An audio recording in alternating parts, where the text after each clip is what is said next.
Hey, everybody, welcome to the show. This is TPIM SR Live. I'm your host. True Power is mine, y'all. Today, we are going to be talking about skin pigmentation. Hopefully, vitamin D will come up because, once again, we're in this pandemic. Health should be the utmost on everyone's mind. But hopefully, we can crack an ancient code as well. Enos was 90 when Canaan was born. This is according to Genesis chapter 5, verse 9. If you go through, through the Bible and add up the dates, oh my goodness, it is not hard to do. You will get a date of about 4000 BC for the creation. So according to the Bible, the earth is about 6,000 years old. The textbook says earth is billions of years old. That's evolution. They tack that on at the end.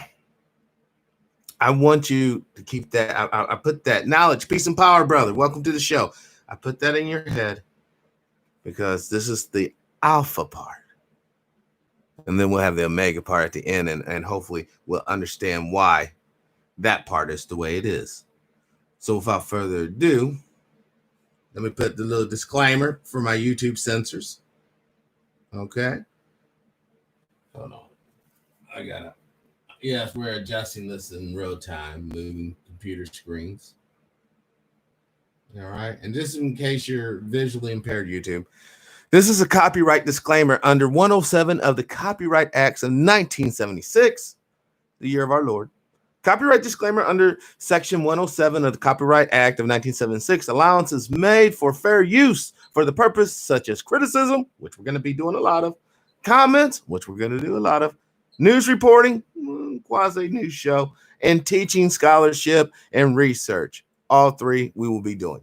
Fair use is use permitted by copyright statute that might otherwise be infringing. Non-profit, educational, personal use tips the balance in favor of fair use. Okay, so that's what this is all about.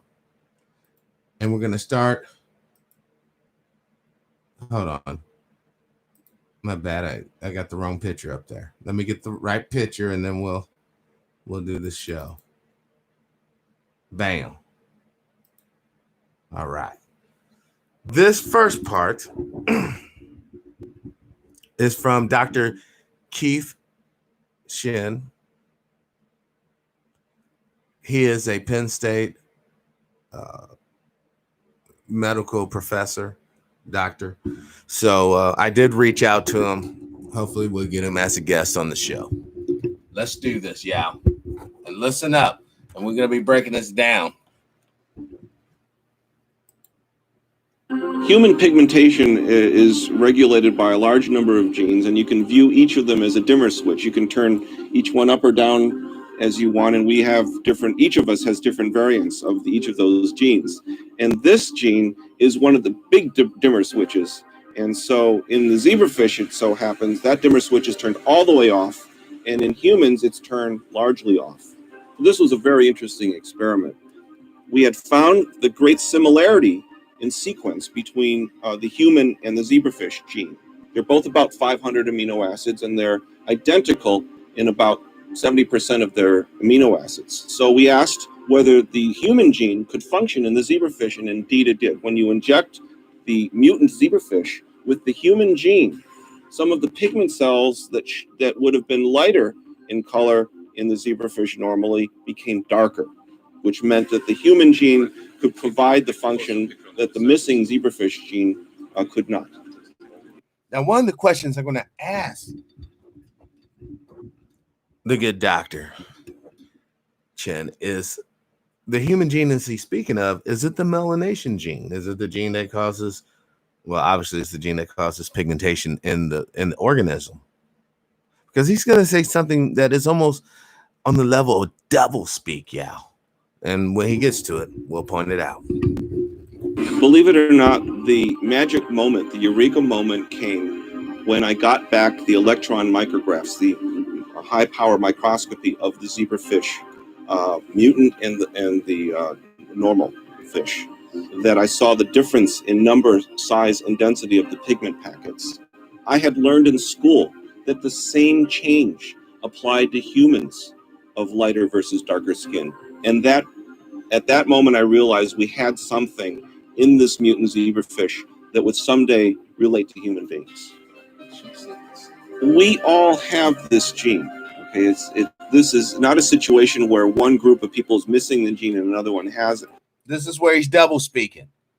It absolutely is. If the attribute or the effect is not being manifest in an organism by default, for all intents and purposes, they lack it. But listen to how he says this. It has it. We all have the gene, and we just have different variations on it. And which variation of the gene determines in how strongly that gene acts.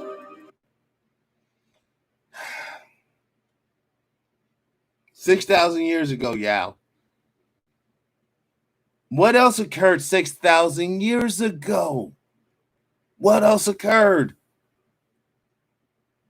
Was it not the individual in the Caucasus region coming into existence? It's just changing one little part. And if you think about the one person, now the Bible makes sense. Adam had to go into a deep sleep because the only way to get that recessive gene to create someone who can continue to make people who lack the pigment representation is through inbreeding. You have to have the lowercase, let's just say P. Capital case P is for, brown folks. Lowercase p is for non-brown folks. Out of 500 some parts of this gene. What other people have shown for sure is that we need to get vitamin D, and that has to be generated by UV light from the sun. And so if you live near the equator and there's a lot of sun, if you have dark skin, you can still get enough vitamin D. But if you live up north and you're darker skin, you're not able to make enough vitamin D to prevent you from getting rickets, which can be fatal. One of the features of cancer is that they are like the Borg. You attack them with something and they change on you. They adapt. So I was trying to understand how cancer cells adapt. So in order to do that, I needed some signal from the organism for how mutations occur. Since animals aren't built with light bulbs, we needed a genetic light bulb to tell us when mutation was occurring, and we used this gene actually in zebrafish as our genetic light bulb for our tests. So therefore, I needed to clone this gene. I needed to find what the gene was in order to understand my mutants that I had generated, which in fact are more susceptible to cancer.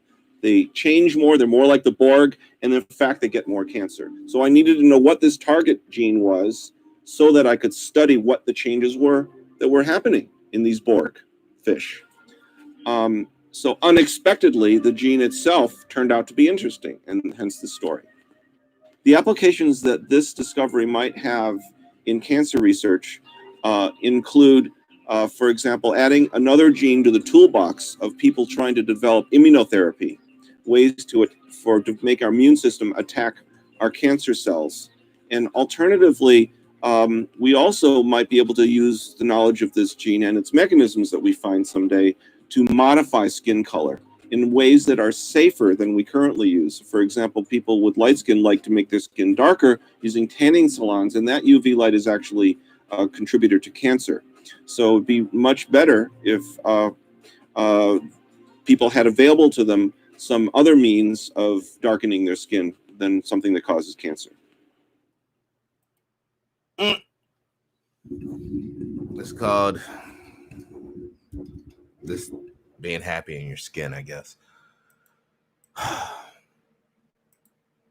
He did not mention vitamin D. There was a video I received from him.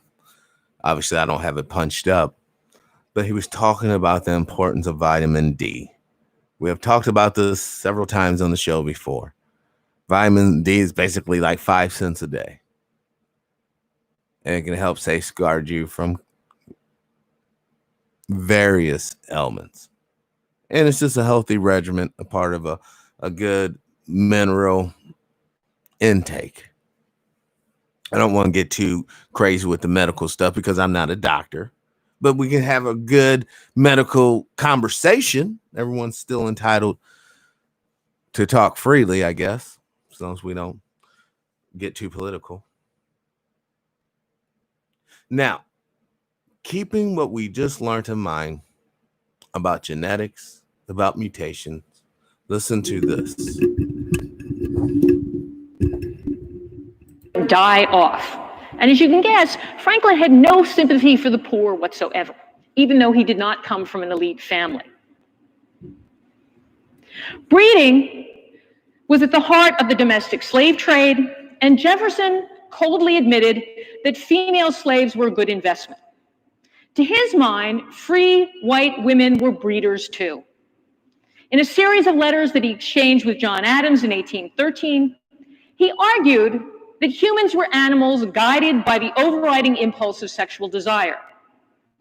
Lust, however, if it was tempered by reason among the most gifted, he argued, was producing what he called a fortuitous concourse of breeders. This model of breeding generated for Jefferson an accidental aristocracy of talent. Class division arose through natural selection. Superior men were supposed to marry for more than money. They would consciously and unconsciously choose mates with favorable traits. It was all a matter of probability. Now, the question neither Jefferson or his calculating colleagues never answered was this: what happened to those outside the talented, rational elite? What future awaited the concourse of breeders living on the bottom layer of society? No matter how one finessed it, rubbish produced more rubbish. Now, Jefferson, like Franklin, hoped the poor would be drawn into the Western territories. So this is why our Western territories were like the colonies for the British. They were to drain away the poor and the waste. What also became prevalent in Jefferson's theory and proved to be long-lasting in justifying why the United States was truly a promised land was the idea that horizontal mobility would substitute for upward mobility. That means moving across the land was the alternative to actually moving up the social ladder. And this theory is important because it laid the foundation for America's myth of a classless, exceptional society. But if we think about that logically, and if we think about that as historians, this theory was flawed from the get-go. The West was never an open space. Land speculators and powerful men always had the advantage in purchasing the best land. Western land wasn't free, and the poor rarely had the funds to buy the parcels sold by the federal government. Instead, they invaded public lands as trespassers, and the government often had to physically remove them. They became the dominant class of the early republic and the antebellum period that you've never heard of. America's version of English vagrants, squatters, and crackers. Now, the legendary Davy Crockett, believe it or not, was an outspoken advocate of squatters' rights. That's the real Crockett, not the legend. The legend, as you see here, taken from a popular sort of comic, exaggerated version of Crockett and the stories he told, portrayed him as a corn cracker, which is a variation, it's the Kentucky variation of cracker. Now, what's funny about Crockett is that he also claimed, the legendary version, and this, based on the stories that he told, claimed that one of the many excellent powers that he had the ability to squat down lower than any man. Now, that may sound strange. We can understand him claiming to be Superman and jump as high as he possibly could, and he claimed that he could do all these magical things, but this allusion is particularly important because he's referring to his own squatter past. And as we know, the idea of being a squatter is not simply something to celebrate.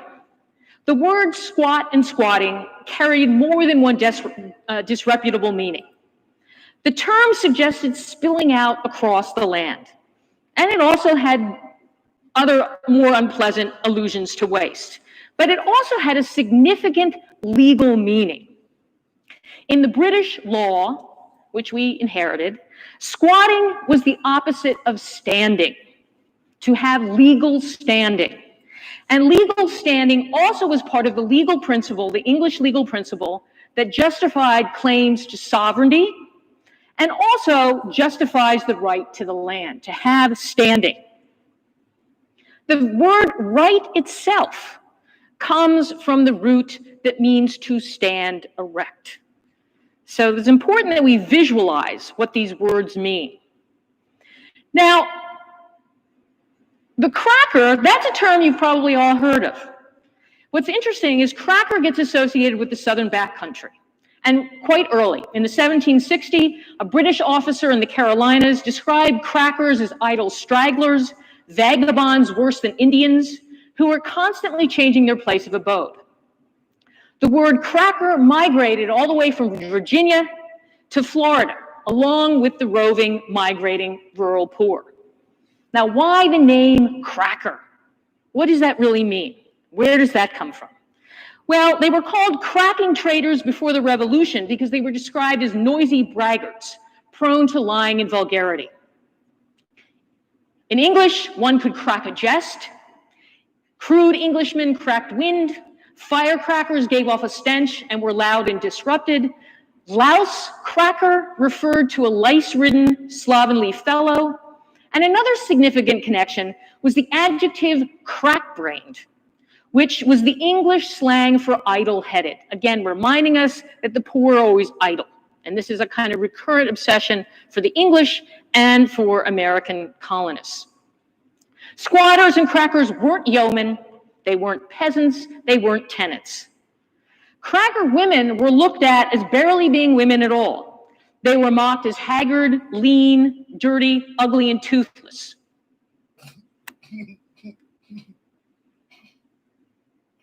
Like Hoosieroons. Hold on.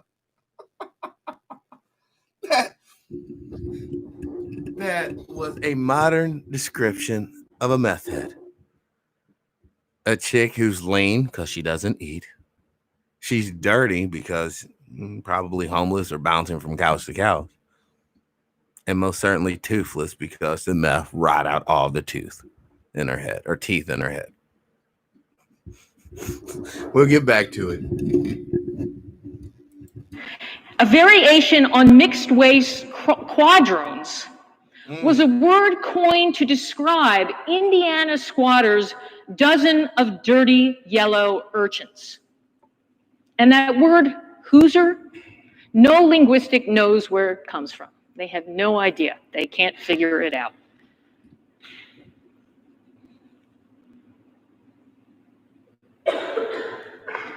They may have been hunters and crude farmers, but the main attribute of squatters and crackers, which they both shared, was their constant movement. There even was a cracker dictionary that was published in the 1830s that began to identify and collect and identify their distinctive patois. And that's interesting because in the 30s, it's the same time the English start to study Cockney. So this is kind of the American version of Cockney. And it included the verb absquatulate, which is a word I love, and try to use it whenever you can in the future, because it's got squat right in it. It's like such a great word, which meant the definition was to mosey or to abscond. Both options are possible. That meant they were either on the slow road to nowhere or on the run, like an absconding servant. Now, what's interesting about squatters is they were the majority of the population in Kentucky in the 1790s. And they remained 35 to 40% of the population in Tennessee, Alabama, and elsewhere in the Southwest as late as the 1850s. And that's important because these people are prevalent. They're everywhere. And they become, in certain places later in California, a political force. But this also points to the fact that the whole safety valve theory didn't really work. In the Old South, for example, as one scholar has carefully studied the numbers, the number of landless poor whites grew at astonishing rates, even without migration. So it's not surprising that by the 1840s, there's a dramatic shift away from talking about squatters and crackers. And that could be in the Old Northwest, that could be in the backcountry in the Southwest, and they begin to focus on what is now known as white trash. And white trash begins to be specifically identified as a Southern phenomenon. And on top of that, they begin to describe them as, quote, a curious species of Southerners, noted for their yellow parchment skin color, their children's shocking white hair, resembling that of an albino. To top it off, clay-eating poor whites were condemned for their sickly and abnormal children, described as shrunken and wrinkled, looking like old, loathsome, cadaverous dwarfs. The tallow-faced gentry, as one Kansas newspaper mockingly labeled them, routinely stuffed their infants' mouths with clay. So by the 1840s, white trash have now become clinical specimens belonging to an inferior breed. Now, like breeds like,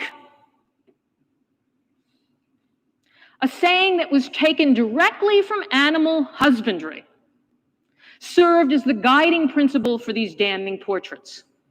The wealthy South Carolinian Mary Chestnut described a local woman she knew as a perfect specimen of the sandhill tacky race. Now, tacky, again, another word maybe you haven't heard of, tacky was a degenerate breed of horse that lived in the Carolina marshlands. Chestnut went on to describe that she looked the part, and here you have her colorful language. Her skin was yellow and leathery. Even the whites of her eyes were bilious in color. She was stumpy, strong, and lean, hard-featured, horny-fisted. Alabama Daniel Hundley published a fairly important book on Southern society in 1860, all about class. And he divided the white classes into a descending order of bloodlines. He had the Cavalier gentry at the top, Anglo-Saxons filling the middle and yeoman classes, and those he called Southern bullies and white trash sat at the bottom.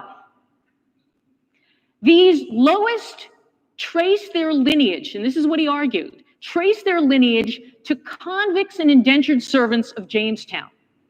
They were the befouled heirs of poor vagrants, the rubbish from the back alleys of old London. The vagrant stain was now congenital in the blood.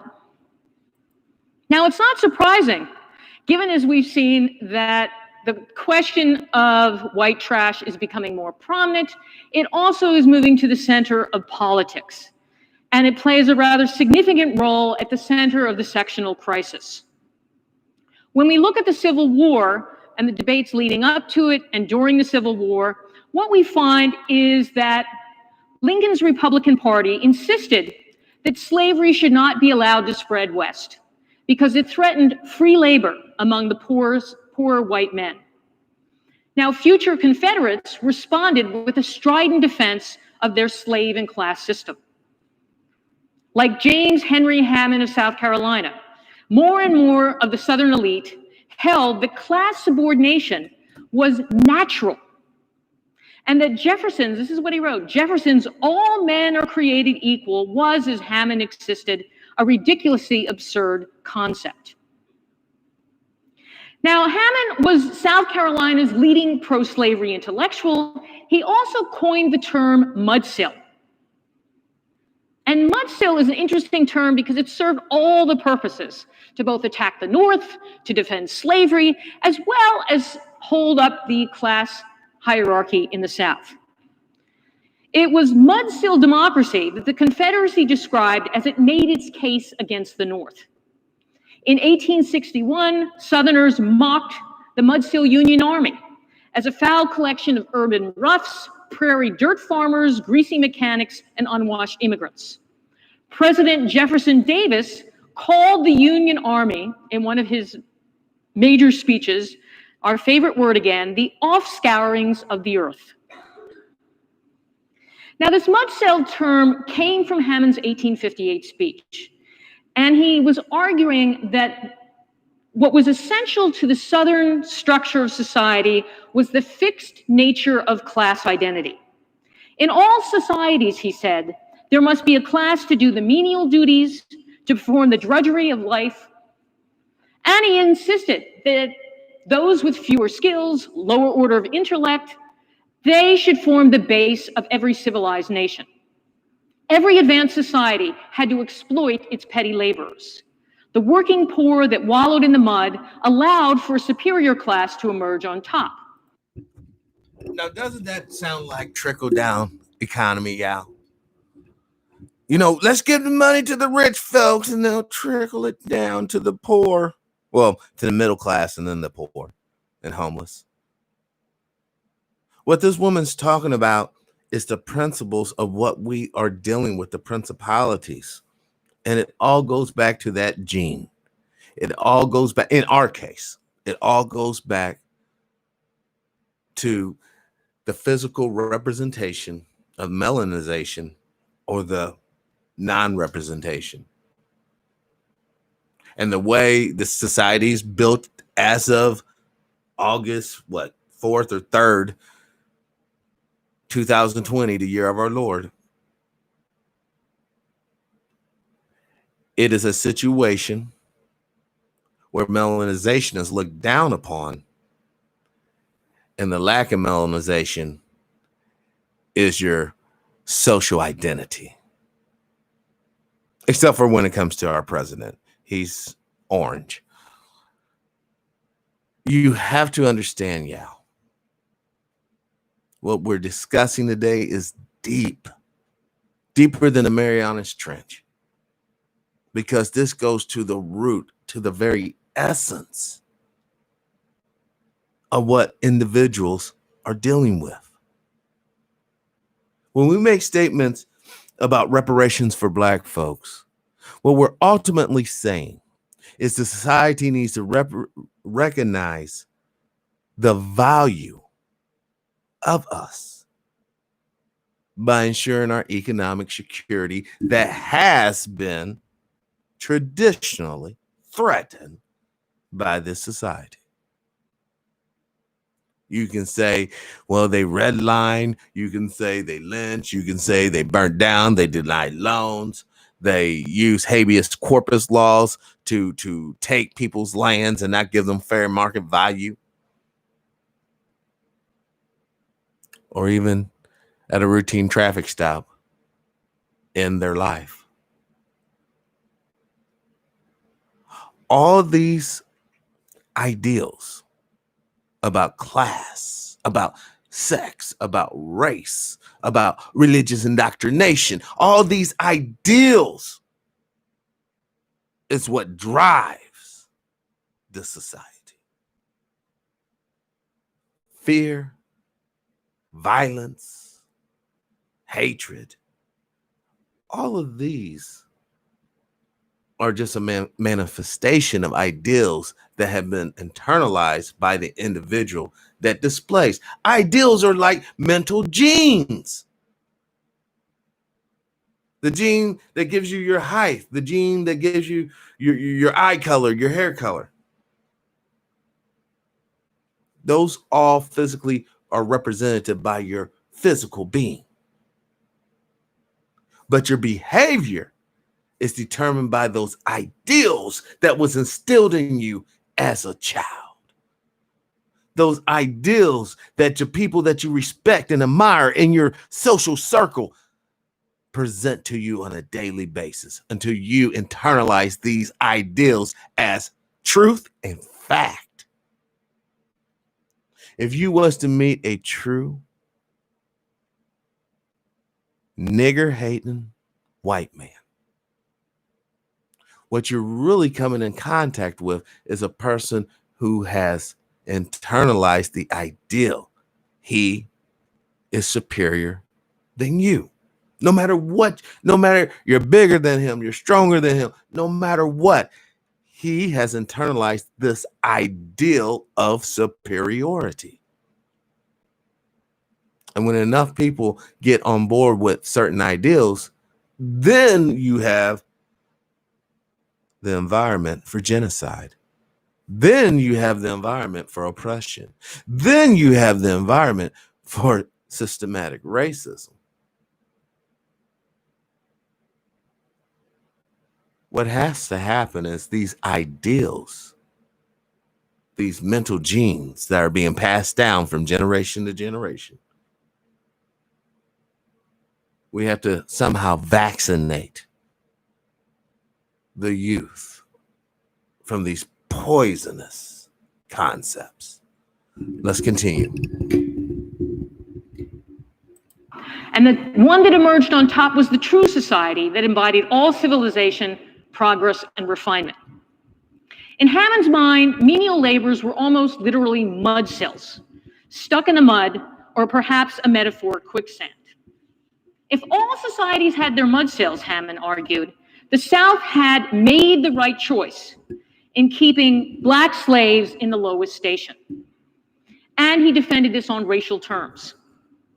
He went on to argue, and this is just as important in his case, he argued that the white mudsills of the North, he argued that the North had debased their own kind.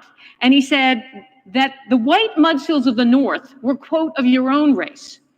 You are brothers of one blood. From Hammond's perspective, the North's flawed labor system had corrupted democratic politics. Discontented whites had been given the vote, and being the majority, it was only a matter of time before these poor Northern mudsills orchestrated a class revolution, destroying what was left of the Union.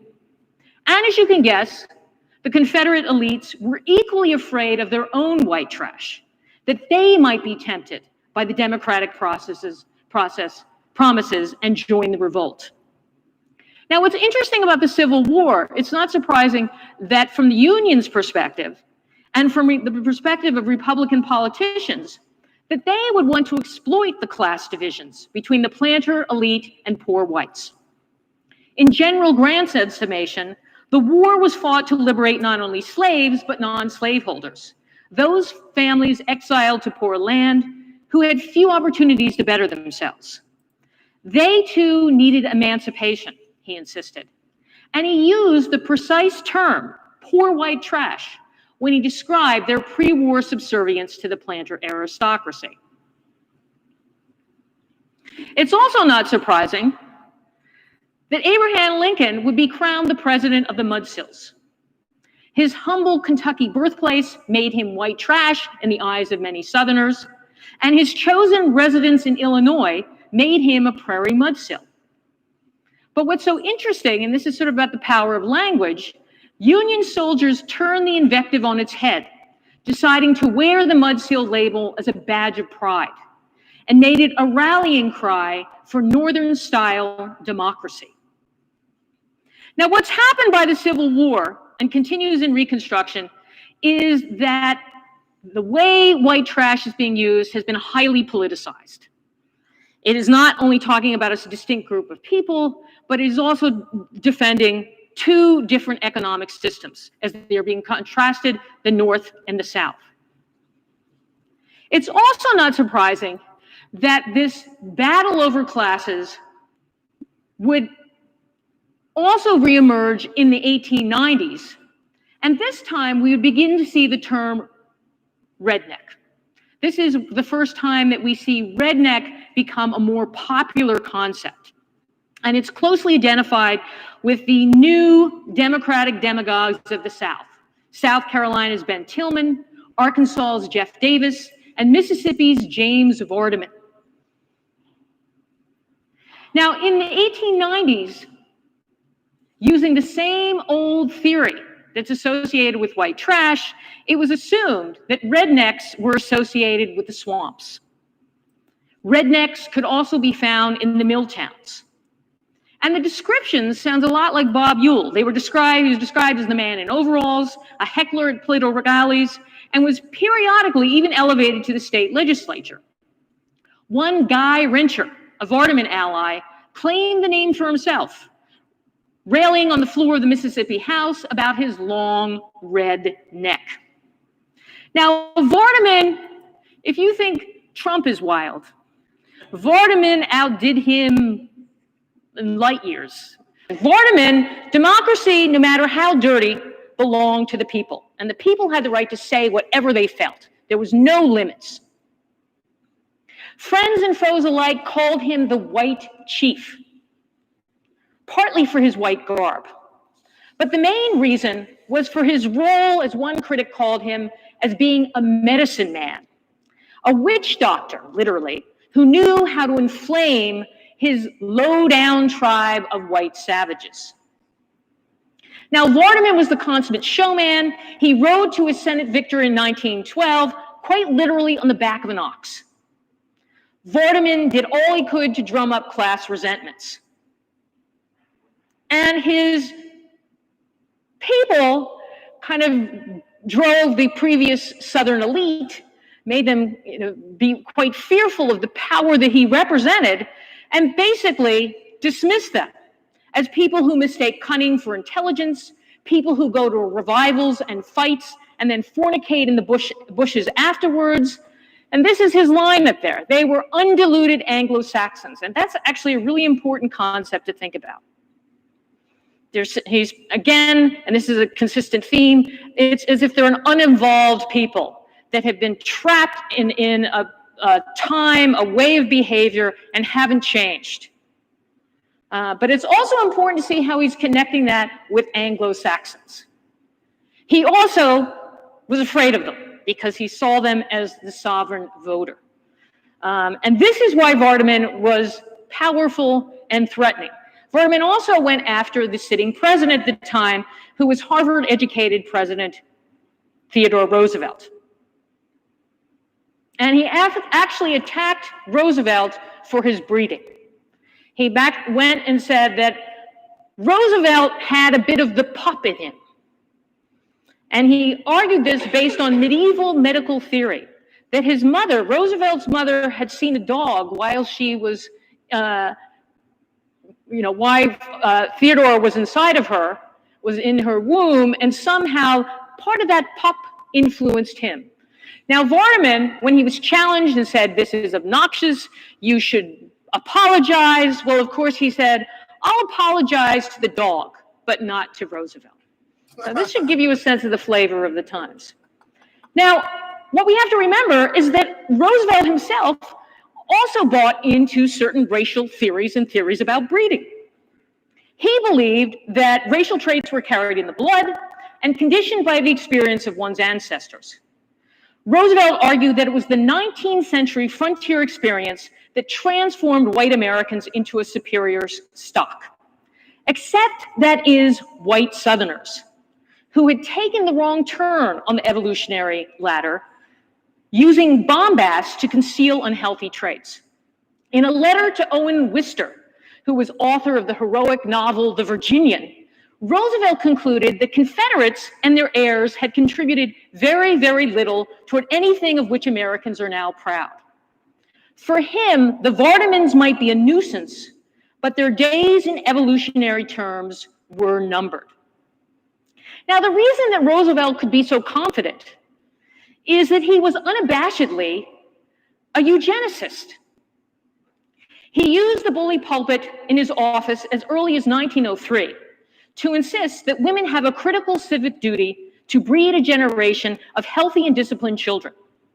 Worried about race suicide, as he put it, he recommended that women of Anglo-American stock have 4 to 6 children, enough so the race shall increase and not decrease.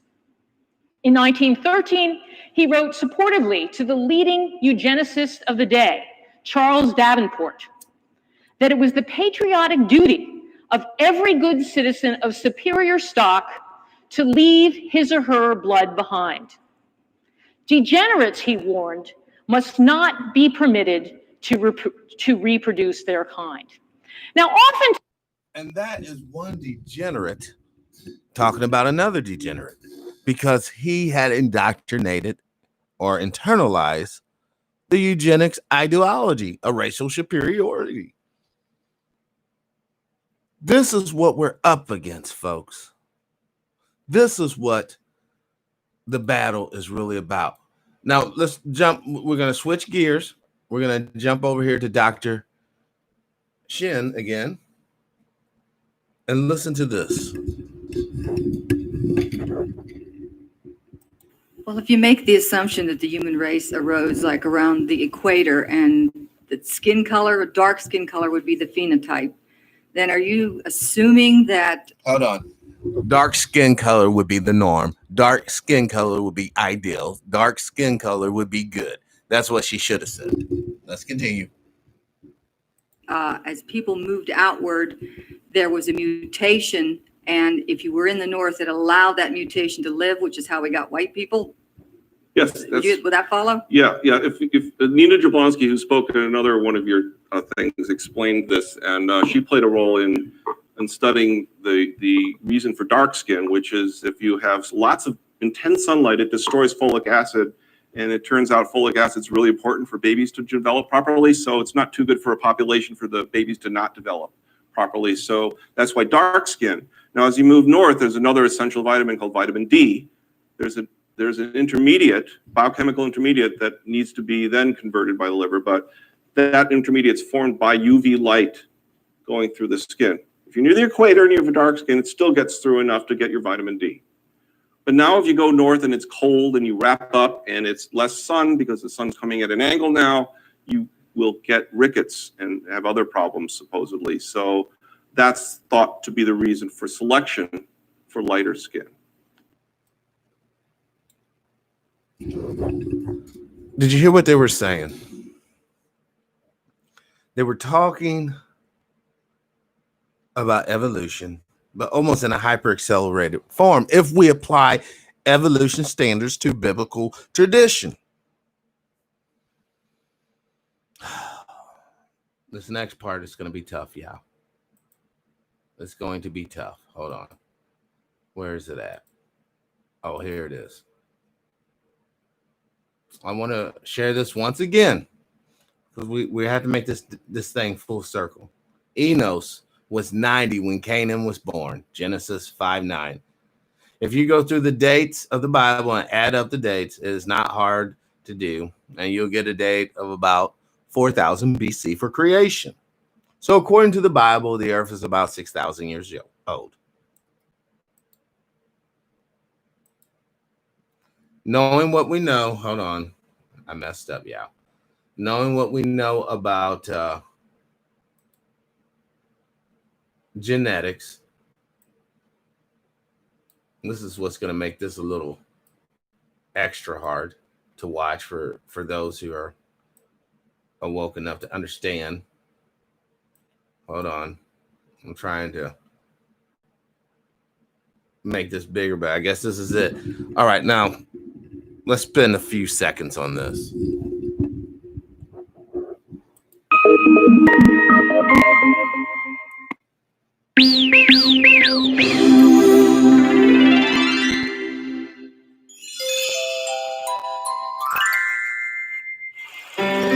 When God created the world, he made the sun, the moon, and the stars. He separated the water from the land. He built the mountains and the forests. He made different kinds of plants and flowers. He created them in different sizes, shapes, and colors. He also made all the animals, big and small. He created the fish that would swim in the sea and birds that could fly in the sky. He created small insects that could fly and crawl. He was very pleased with whatever he had created. Then, after he created everything, he felt he needed somebody who would look after his creation. He then created the first man from the mud. He breathed life into him and named him Adam.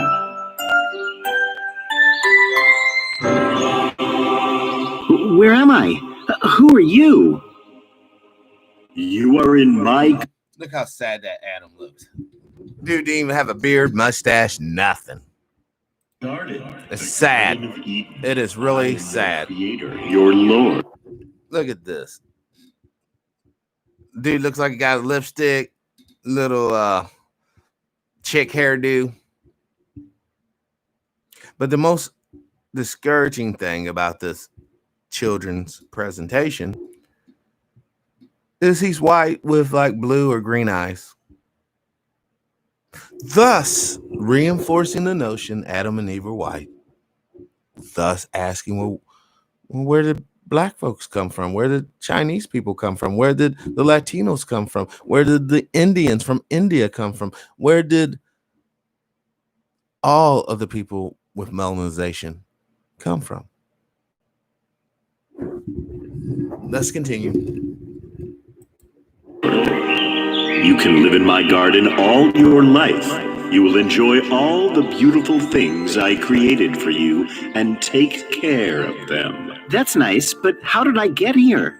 You are here because I chose to have you here. You have been created in my likeness. You have power. There it is. There it is. Not you've been created in my image, but in my likeness. Now someone argue, oh, that's almost the same thing, true. Yeah, almost. But we're not playing horseshoes. We're playing chess. If the image of the first man is the representation of God, and if your ideal of this man is this white Adam, this white guy, then it's a wrap. Then everything of value is white. And everything not white has no value. You have to see past the brainwashing if you want the society to change. If you don't want the society to change, then guess what? Keep on keeping on. Keep on faking it till you make it, and you're going to be faking it, but you'll still be oppressed. You'll be faking it, but you'll still be in danger of genocide. You'll be faking it, but whenever you go out and to deal with people in a professional business level, they're not going to take you seriously. And it begins with an ideal. It begins with a thought, brothers and sisters. It begins with the ideal or thought of focus. Am I going to be focused on the propaganda? Or am I going to be focused on the truth?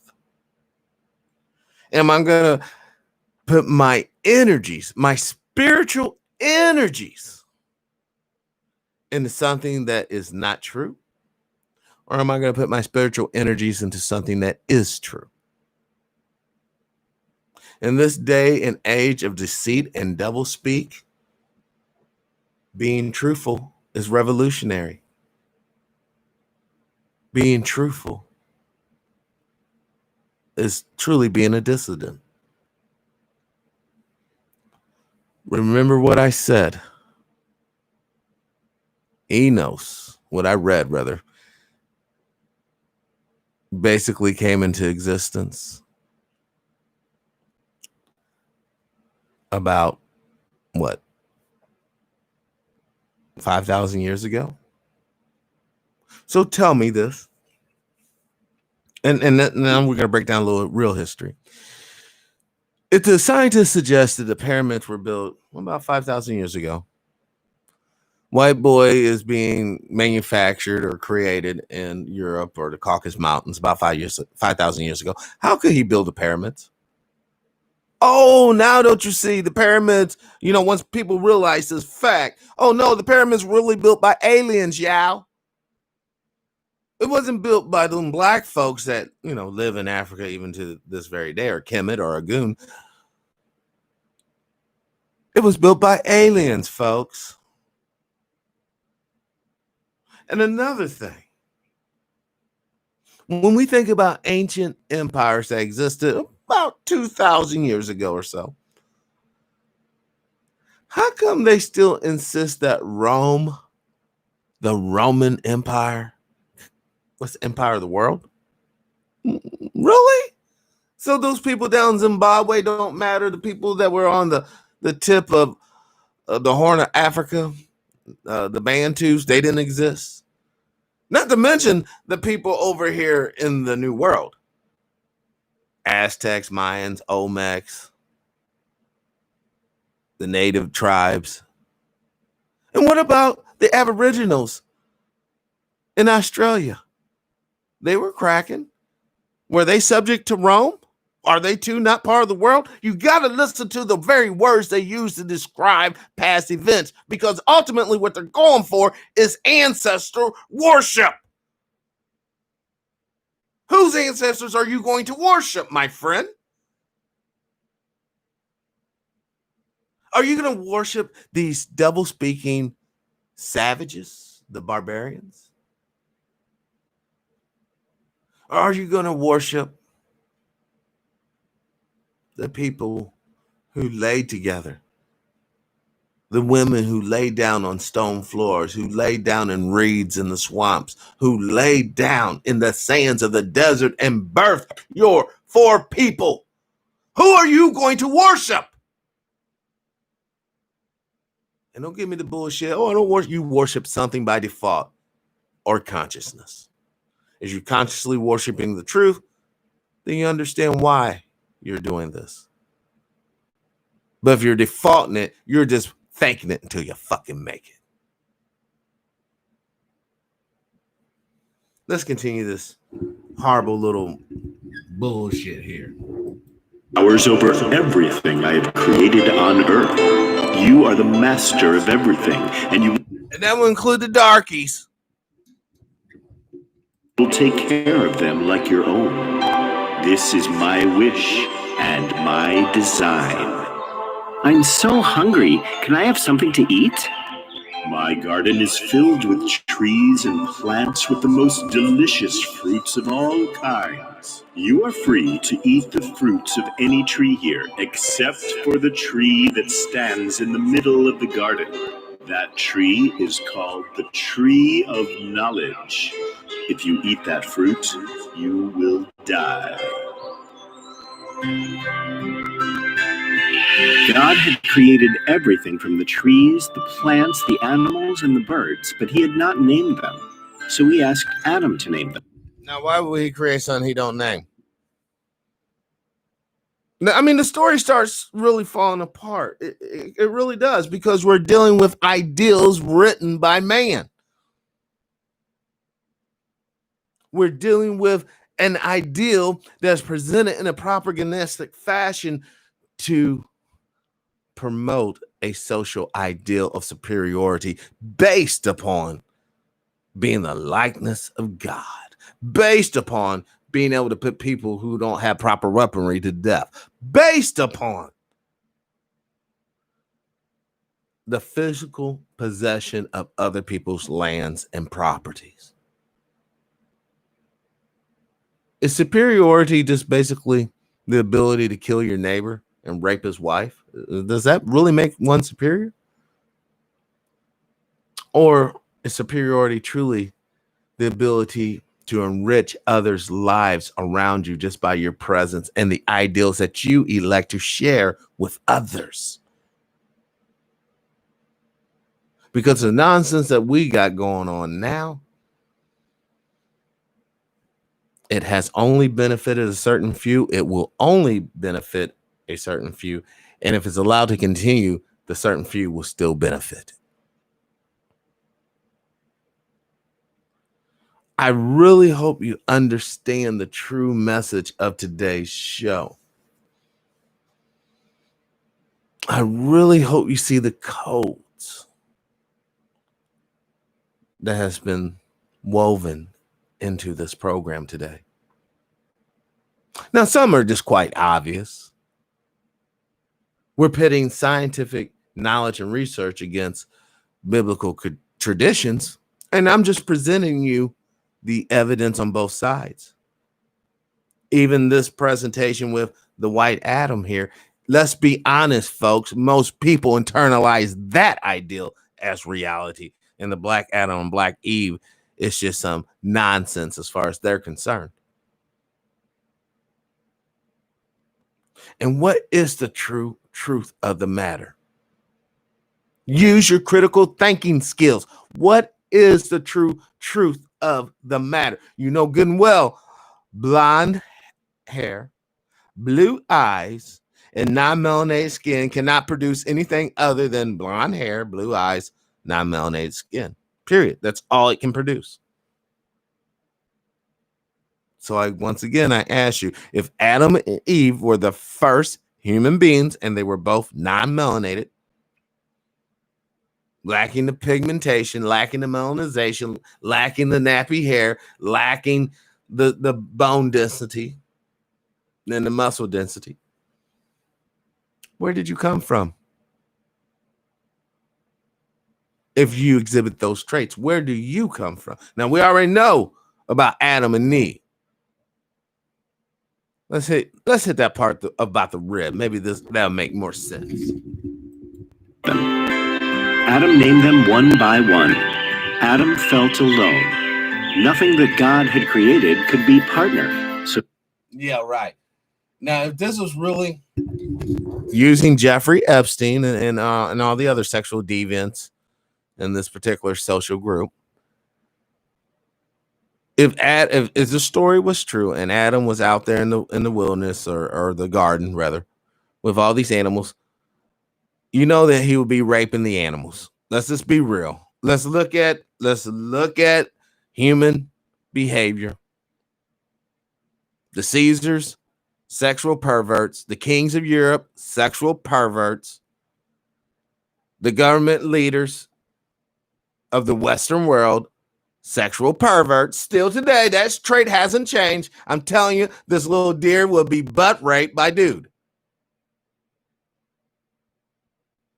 And guys like, holy shit, this guy's fucking jizzing on everything in the garden. Let me put his monkey ass to sleep and make him a chick. Let's continue. So God made Eve. One day, when Adam was sleeping, he created Eve out of his rib.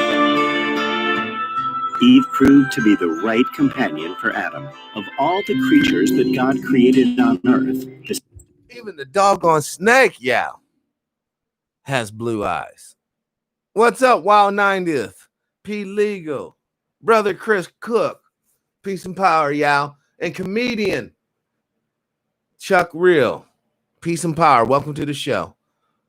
Even the doggone snake has blue eyes. Oh, Jesus. Or should I say, hey, Zeus? the snake was the most evil and clever of them all. Question. How come the snake doesn't have legs and arms? Don't forget, he wasn't in this farm yet, or at least according to the actual story that was presented. You know, he was walking. He was basically a humanoid, bipedal. But no, he's just a snake with blue eyes chilling, wrapped up on a tree. Like, you know, you would just walk up on a snake wrapped up in a tree big as hell and that could talk, and you wouldn't be like, oh shit, maybe I need to get the fuck away from this thing, because most people have a natural phobia of snakes. Let's continue. This old high ass looking snake.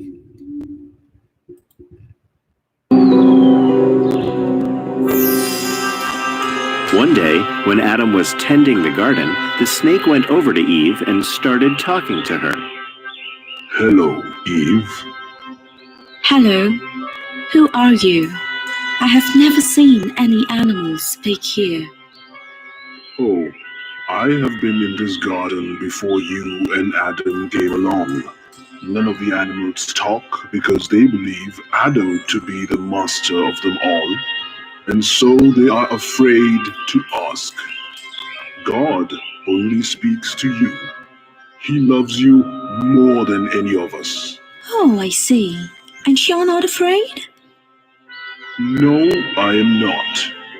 I think you are good and kind. I'm amazed by your knowledge and your strength. I can see why God made you in his image. Okay, that's nice. So what? Snake straight lying. God made man in his image. not woman. I'm not, before you guys try to crucify me, sisters, it's not my words, it's just logic. Break the shit down. God made Adam, correct? Adam has a dick. So God must have a dick. That's why God's male. Woman didn't even exist until he pulled the rib out and created her. Folks, there's going to come a time, because all things are subject to time. Everything that has a beginning will have an end. I know a lot of you folks who are religious are going to be upset with this next statement, but even your religion will come to an end one day. No matter what the religion is, because every religion that is in existence today had a day of origin, the day it was started, the time it was created. And it has an end date as well. The only thing that doesn't have a start or an end date is the true Most High. The one who is above your traditions, the one who is above your faking it until you damn make it bullshit. I hope I've given you something to think about today. Perhaps even do your own research on. My sincere goal